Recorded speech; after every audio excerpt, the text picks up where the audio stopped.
Olá, boa noite. O Rede TV News está no ar. Boa noite. Prefeituras do Rio de Janeiro e de Belo Horizonte reforçam medidas para tentar combater o aumento dos casos de Covid-19. Tragédia em Minas Gerais. Pelo menos 15 pessoas morrem após ônibus cair de ponte em rodovia no interior do estado.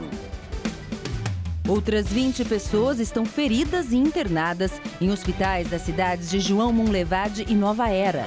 Uma cena chocante no centro de São Paulo. 2 policiais militares discutem e um deles aponta a arma para o rosto do colega. Polícia Federal prende um dos maiores traficantes de animais silvestres do país. Outros 11 criminosos também foram presos. Uma cena protagonizada por 2 policiais militares chocou os paulistanos e viralizou na internet. A discussão por causa do horário de almoço quase terminou em tragédia no centro da cidade. Muita gente que passava pelo local gravou tudo com celular. O soldado Felipe do Nascimento aparece com a arma apontada para a cabeça do colega de farda Márcio Simão de Oliveira Matias. De longe dá para ver que ele faz ameaças. Uma multidão se forma no cruzamento das ruas Santa Efigênia e Timbiras para ver o desfecho da briga. Algumas pessoas incentivam o confronto. Mata ele! Mata ele! Atira! O cabo Matias suporta calado as ofensas. E o pior, companheiros de trabalho dos dois assistem a tudo sem fazer nada. Em determinado momento, o cabo Matias tenta, sem sucesso, tomar a arma do soldado Felipe e foge do local. O soldado ainda faz um gesto como se fosse fazer um disparo. Todos os PMs foram parar na sede do 7º Batalhão para registrar a ocorrência. O soldado Felipe foi preso em flagrante e levado para o Presídio Militar Romão Gomes, na zona norte de São Paulo. Um casal foi preso em Campinas, no interior de São Paulo, suspeito de participar do assalto a banco em Criciúma, no sul de Santa Catarina. Explosivos similares aos que foram usados no ataque e munições de fuzil foram apreendidos em outro endereço, também na cidade. O repórter Guilherme Lopes traz agora as informações ao vivo. Guilherme, já são 12 presos no total, não é? Boa noite. Oi, Augusto, Gabriela, boa noite a todos. Isso mesmo, até agora 9 pessoas foram presas no estado do Rio Grande do Sul, uma aqui em São Paulo e 2 pessoas foram presas ontem à noite em Campinas, no interior do estado. E de acordo com a polícia, esse casal preso ontem teria agido na parte logística, dando apoio à organização criminosa. Segundo as investigações, esse rapaz que foi preso ontem teria abastecido um carro de luxo em um posto de Campinas e pagado com o cartão da mulher dele. Ele e o irmão da mulher foram até Criciúma levar esse carro de luxo para os criminosos. De acordo com a polícia, esse carro seria roubado, teve as placas clonadas e foi abandonado logo após o crime. Os policiais da rota, com todas essas informações, foram até a cidade de Campinas ontem, no endereço ligado a esse casal. E lá encontraram materiais indicando a participação indireta deles no assalto. Em outro endereço, ligado ao irmão dessa mulher, os policiais encontraram munições de fuzil e explosivos, aparentemente semelhantes àqueles utilizados no roubo a banco da cidade catarinense. Esse casal foi preso e apresentado no DEIC, na divisão de roubo a bancos, e as investigações agora prosseguem. A polícia ainda procura o irmão dessa mulher, que ainda não foi localizado. De São Paulo, Guilherme Lopes para o Rede TV News. Câmeras de segurança registraram quando bandidos fortemente armados assaltaram um caixa eletrônico hoje no bairro Santa Maria, em Osasco. Segundo a Polícia Militar, um carro forte estava abastecendo o caixa, que fica dentro de uma farmácia, quando os agentes foram surpreendidos por 5 criminosos que entraram no local e anunciaram um roubo. Após o assalto, os bandidos fugiram com 5 malotes e com as armas dos agentes. Ninguém ficou ferido. Agora há pouco, 5 suspeitos foram presos. A Justiça ouviu 6 testemunhas de acusação no processo sobre a morte do pastor Anderson do Carmo, marido da deputada federal Flor de Lis, do PSD. Na audiência, a parlamentar foi proibida de fazer vídeos na internet mencionando testemunhas. A defesa de uma delas alega que Flor de Lis fez ameaças em uma transmissão. A deputada é acusada de ser a mandante da morte do marido em junho do ano passado, em Niterói, região metropolitana do Rio. Ela não foi presa porque tem imunidade parlamentar. Hoje, o advogado de Flor de Lis confirmou que uma das filhas adotivas dela foi levada para uma casa de acolhimento. A ação foi determinada pela Justiça após uma denúncia de que a adolescente de 14 anos teria se automutilado depois de uma briga com a mãe. Flor de Lis negou que tenha maltratado a filha. 9 suspeitos foram presos em 5 estados por furto de combustível em dutos da Petrobras. O prejuízo chega a 25 milhões de reais. A Justiça expediu 14 mandados de prisão preventiva. Suspeitos de integrar uma quadrilha que furtava combustível direto dos dutos da Petrobras foram alvo da ação em São Paulo, Minas Gerais, Espírito Santo, Paraná e Rio de Janeiro. Aqui nós tínhamos os líderes, tínhamos os responsáveis pela perfuração. São Paulo eram os transportadores e no Espírito Santo o financiador e no Paraná o receptador. Em Rolândia, no Paraná, foi preso o empresário Valmir Aparecido Marim.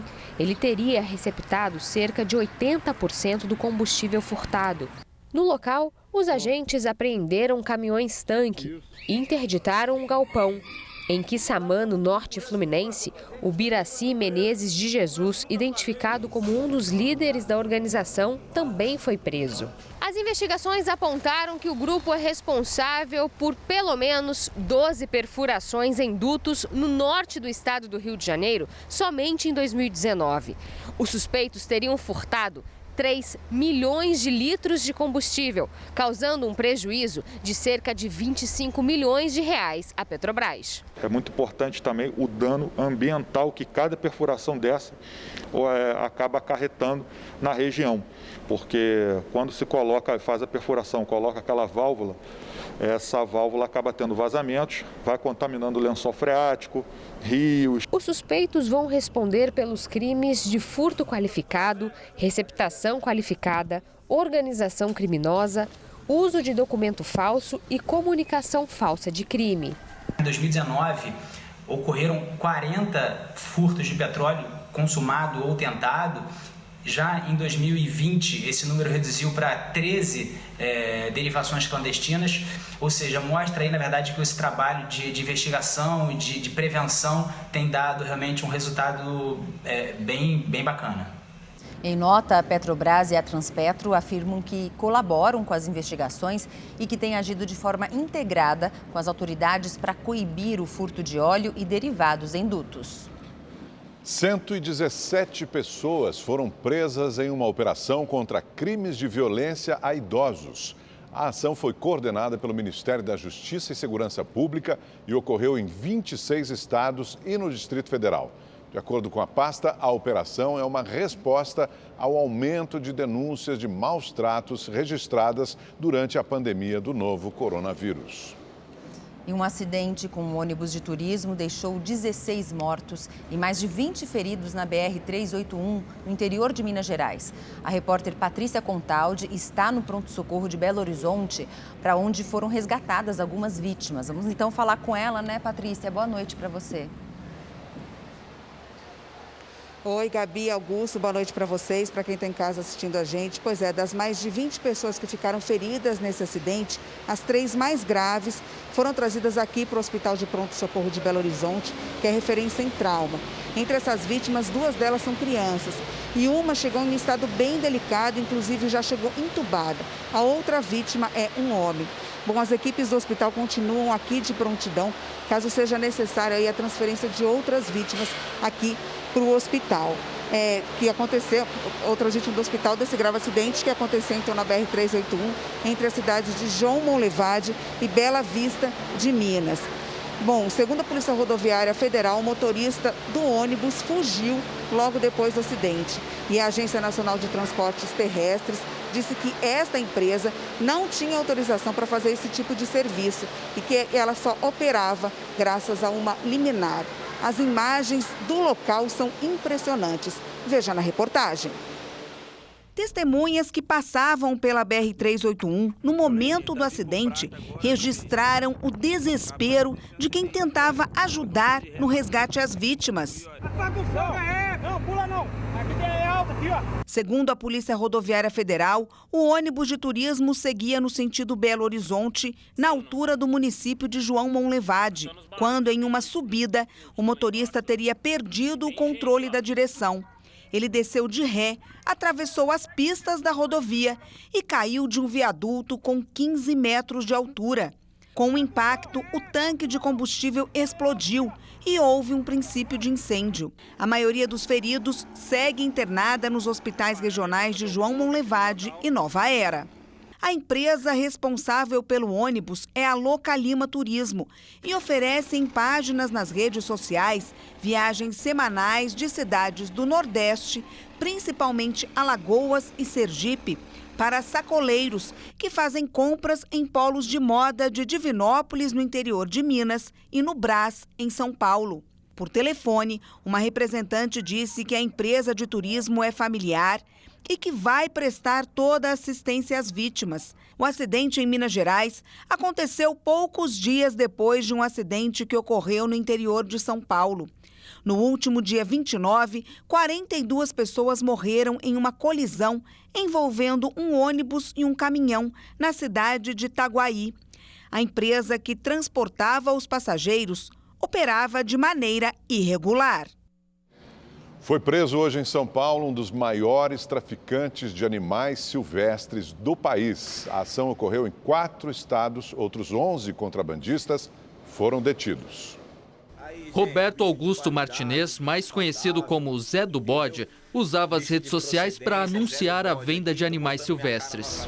Aí, gente, bicho de qualidade, bicho saudável, entendeu? Bicho de procedência, Zé do Bode aqui, tô mostrando minha cara novamente, porque infelizmente tem que ser assim para vender bicho, para as pessoas falar que o bicho é meu. A prática ilegal era realizada há anos, o que rendeu a ele uma extensa ficha criminal, segundo a polícia. Zé do Bode é apontado como um dos principais traficantes de animais silvestres do país. E hoje ele foi preso pela Polícia Federal na Operação Urutau 2.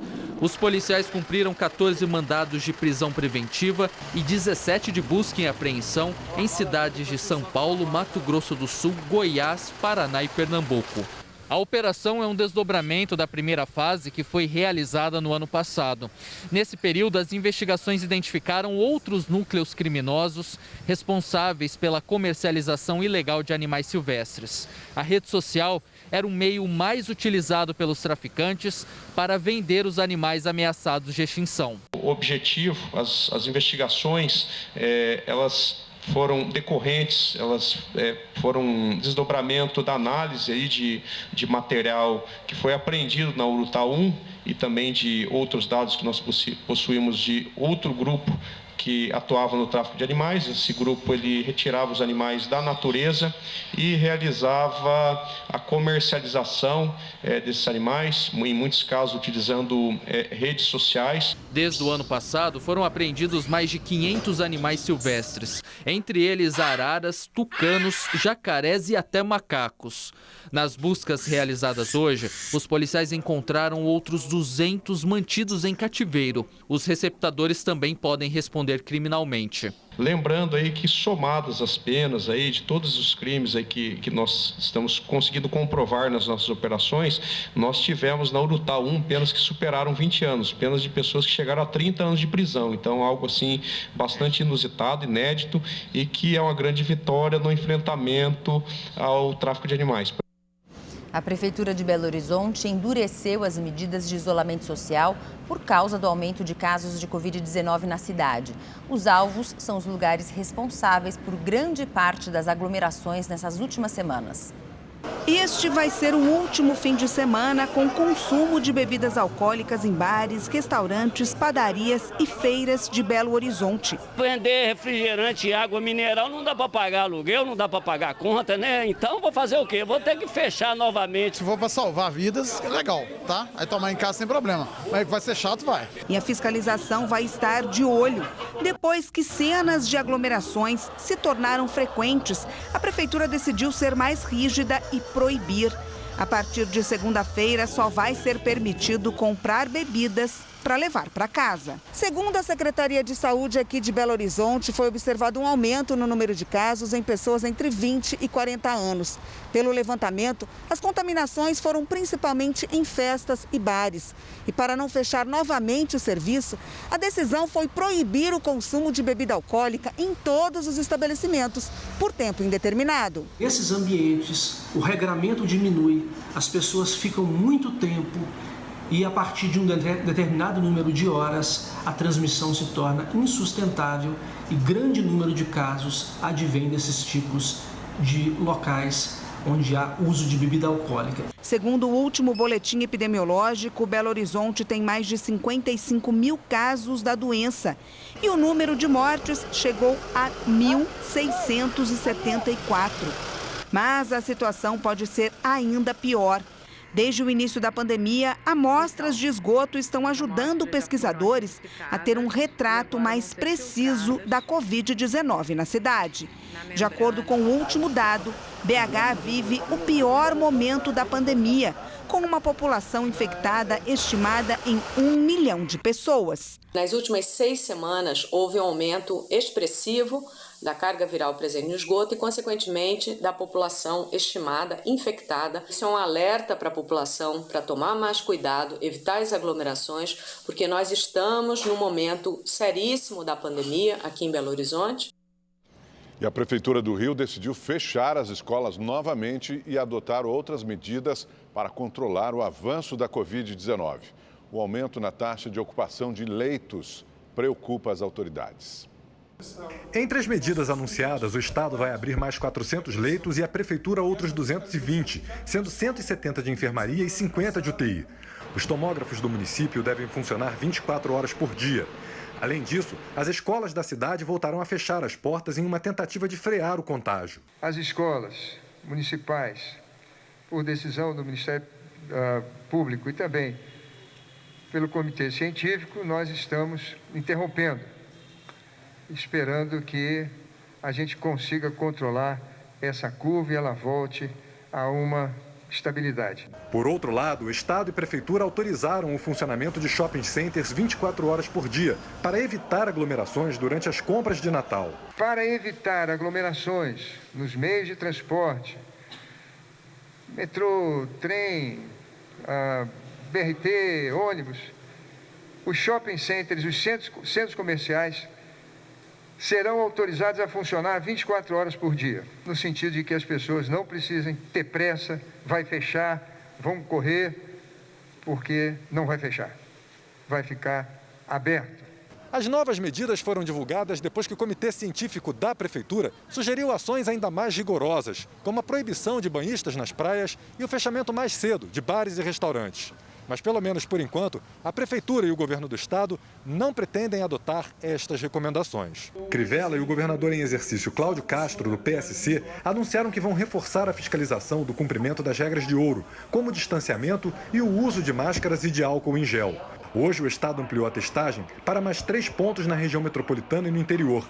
Serão disponibilizados 1.500 testes por dia a pacientes com sintomas leves da doença. O Rio de Janeiro registra aumento no número de casos de Covid-19 e na taxa de ocupação nos hospitais, que tem 91% de ocupação de leitos de UTI e 84% dos leitos de enfermaria. A pandemia não foi embora. Nós vivemos um ano extremamente difícil. Um ano onde todos tiveram prejuízos incalculáveis, mas precisamos que a cadeia produtiva, shoppings, mercados, bares, restaurantes, meio de transporte, que nós nos conscientizemos que para não haver retrocesso, temos que assumir as nossas responsabilidades. Um grupo de pais e mães busca na Justiça a volta às aulas presenciais na cidade de São Paulo. O movimento conta com milhares de assinaturas. A mobilização começou através de compartilhamentos de mensagens por aplicativo.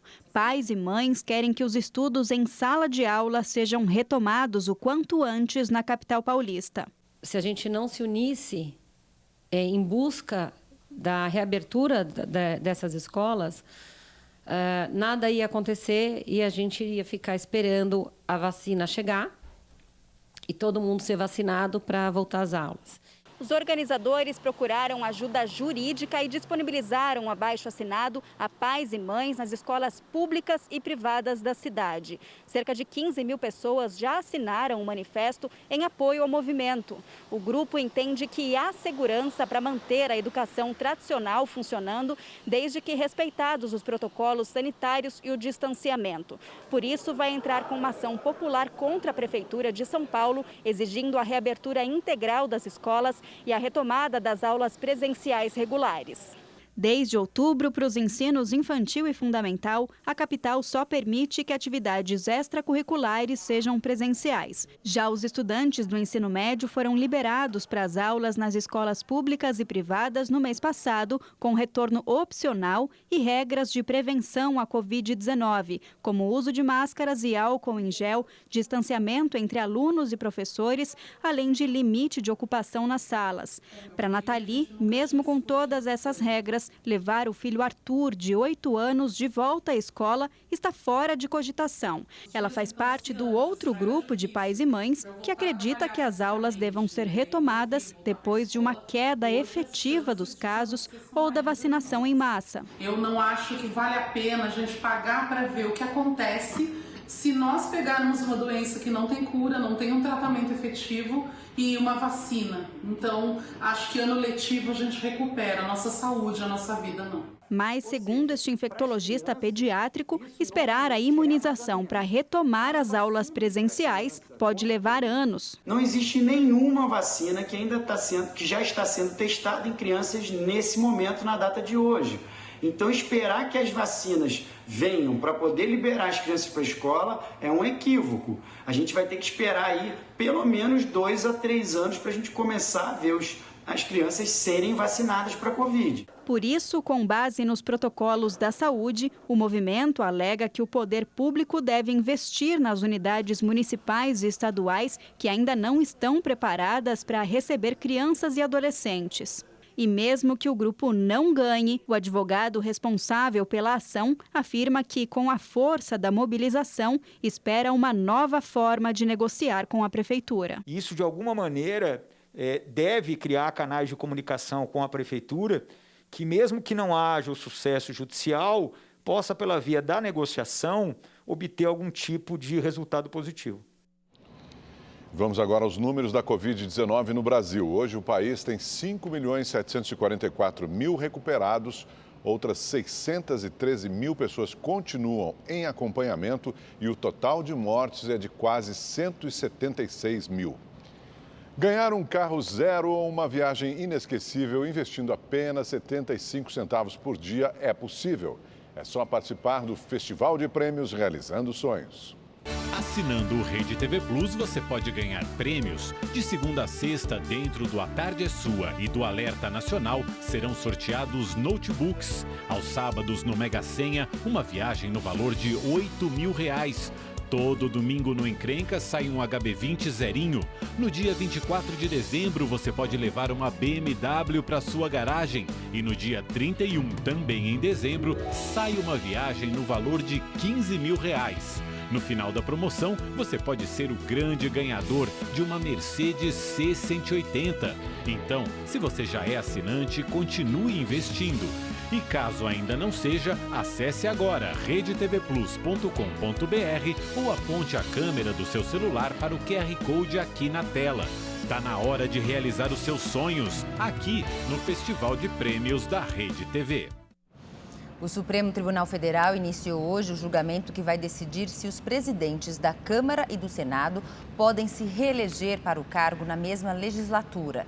Até o final da tarde, 6 ministros já haviam votado, a maioria a favor da reeleição. No primeiro dia de julgamento, que analisa a possibilidade dos presidentes da Câmara dos Deputados e do Senado se reelegerem para o cargo na mesma legislatura, 6 integrantes do STF já votaram. O ministro Gilmar Mendes, que é o relator do caso, votou a favor da reeleição. Para ele, o Congresso Nacional deve ter autonomia para analisar assuntos internos. Mendes foi seguido pelos colegas Dias Toffoli, Ricardo Lewandowski e Alexandre de Moraes. O ministro Marco Aurélio Mello se posicionou contra.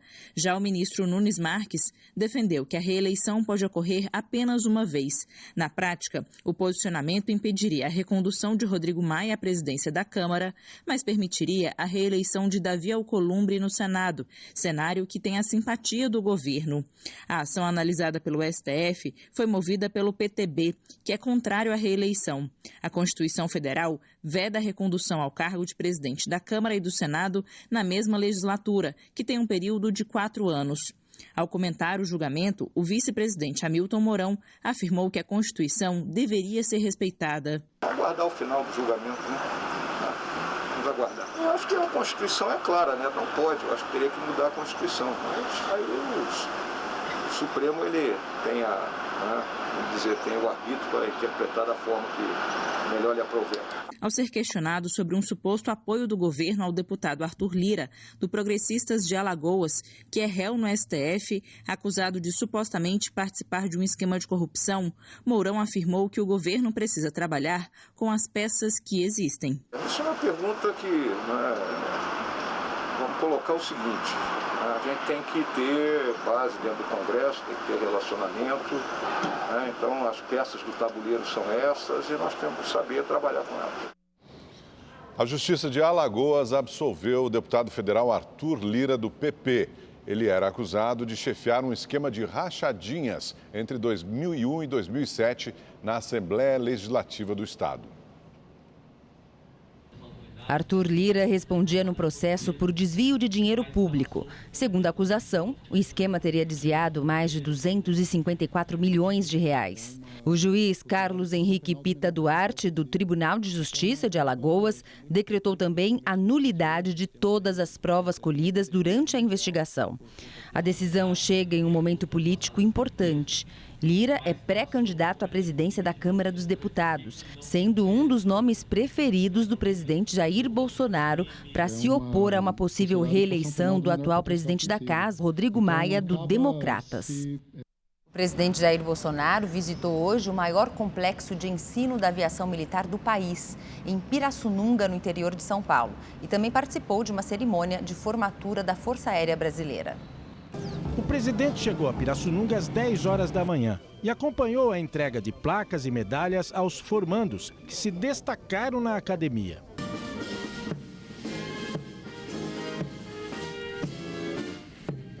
Também estavam presentes o ministro da Defesa, Fernando Azevedo e Silva, o general Augusto Heleno, ministro do Gabinete de Segurança Institucional, e os deputados federais Marco Feliciano, do Republicanos, e Eduardo Bolsonaro, do PSL, filho do presidente Jair Bolsonaro.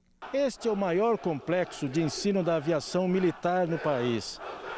Hoje, nesta sexta-feira, 138 homens e mulheres concluíram o curso que durou 4 anos. E pelo segundo ano consecutivo, o presidente Jair Bolsonaro participa da cerimônia.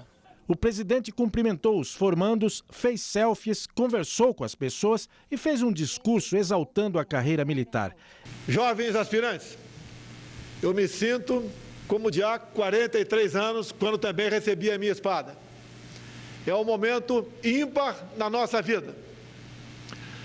É um momento que os marcará para sempre, como marcou a minha vida. Essas nossas academias militares é uma prova de que nós podemos atingir qualquer que seja dos nossos objetivos. Veja agora a previsão do tempo com Igor Silveira. Olá, boa noite. O final de semana será com chuva em praticamente todo o Brasil e só nos pontos que estão em amarelo é que não chove. No Sudeste, o deslocamento de uma frente fria deve manter a estabilidade em toda a região e pode chover a qualquer hora do dia. Em São Paulo, por exemplo, a temperatura começa a mudar, o sol aparece, não esquenta muito e chove no período da tarde. 24 graus amanhã e 20 graus no domingo. Já no Rio de Janeiro, a situação não é diferente. Esquenta mais que São Paulo, mas também chove no final do dia. Essa chuva deve ser volumosa e pode vir acompanhada de trovoadas e rajadas de vento. Máxima de 27 graus no sábado e 26 graus no domingo. O dia será aberto em boa parte do interior nordestino, mas instável na faixa do litoral, que vai do Rio Grande do Norte até o sul da Bahia. No sul, o dia será claro em praticamente toda a região, mas não chove. O tempo só fica fechado e com risco de temporais no leste do Paraná e também de Santa Catarina. Em Porto Alegre, não deve esquentar muito e a máxima não passa dos 21 graus. Na região norte, o final de semana vai ser abafado e com previsão de chuva. Em Manaus, a máxima pode chegar aos 34 graus. E para saber mais sobre a previsão do tempo na sua cidade, é só entrar no site da Rede TV. Eu fico por aqui, um ótimo final de semana e até mais. E no Facebook da Rede TV, você acompanha o nosso programa exclusivo no Facebook Watch. O Histórias do Dia traz vídeos com conteúdo atual e de interesse do internauta. Rede TV News fica por aqui. Uma boa noite para você. Uma ótima noite para você, bom final de semana e a gente se vê amanhã. Até lá.